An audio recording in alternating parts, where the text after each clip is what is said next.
Pag ganitong klase ng menudo, sistema ng pagkaluto, siguradong ubos na ubos to sa inyong mga kantin, karinderya, mga sir, mga ma'am. Grabe, sobrang sarap pag ganitong sistema, ganitong diskarte ng pagkaluto. Ayan, meron tayong 1 kilong pork kasim at siyempre kalahating atay. So iniwan na natin na medyo pa cubes, siyempre pang menudo. Marinate lang natin sa maraming kalamansi muna. Siguro mga 15 pirasong kalamansi o 10. Paminta, ayan.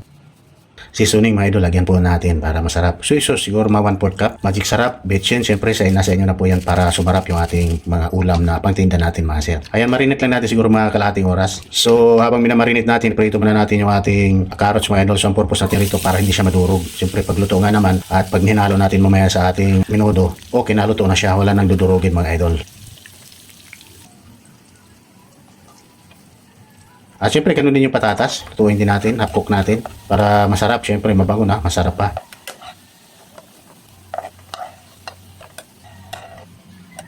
Kaya nagamit natin rito pala na ginamit natin mantika yung ating atswete oil mga idol para mapula na siya. Syempre, igisa rin natin yung atay para mabawasan yung ating lansa ng atay at syempre kunting asin para magkaroon na siya ng kunting lasa mga boss.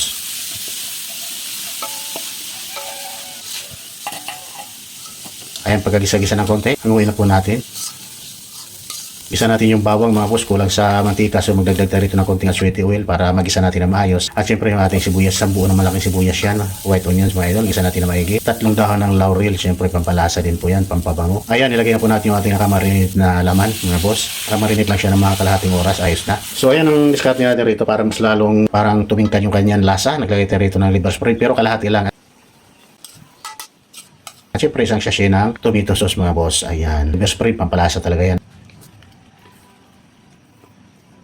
At syempre, ilagyan natin ng paminta ulit, bitchin. Patis na siyang nagpapalasa sa ating menudo mga boss. Ang optional tayo rito ng kalahating kutsara ng white sugar or brown sugar, pambalance sa lasa. Ayan. At syempre, lagyan na po natin ng tubig para pakuluan na natin at palambutin na po natin yung laman mga boss. Ayan, pag malambot na, ayan, tingnan natin, tikman natin. Pag okay na, ilagay na po natin yung atay na nakahapko. Ayan, meron tayong raisin, patatas at carrots, ilagay na po natin mga boss. Syempre, malambot na po yung karne. Green peas, ayan. Syempre, hotdog mga sir, para mas maganda tingnan yung ating menudo. Halo-halo pa, meron tayong red and green bell pepper. Nilagyan natin, pampalasa rin yan, pampasarap, pampatingkad ng lasa. Ayan mga boss, konti na lang, mga 2 minutes na lang, luto na po yung ating menudo na mabinta po sa ating mga kantin, karinderya mga sir. Ayan, okay, luto na po at pwede na po tayong kumain mga boss. Ayan, ayan at shout out nga pala sa aking mga followers. Ayan, maraming salamat. Mag-iingat po tayo palagi ngayon mga boss, lalo na ngayon na maraming mga sakuna na dumadating sa ating bansa. Ayan, so magdasal lang po tayo, pray lang po tayo mga sir. Grabe, sana wag na po maulit yung mga ganitong klase ng sakuna, pero kaya lang hindi natin maiiwasan dahil yan po ay talagang kusang dumarating.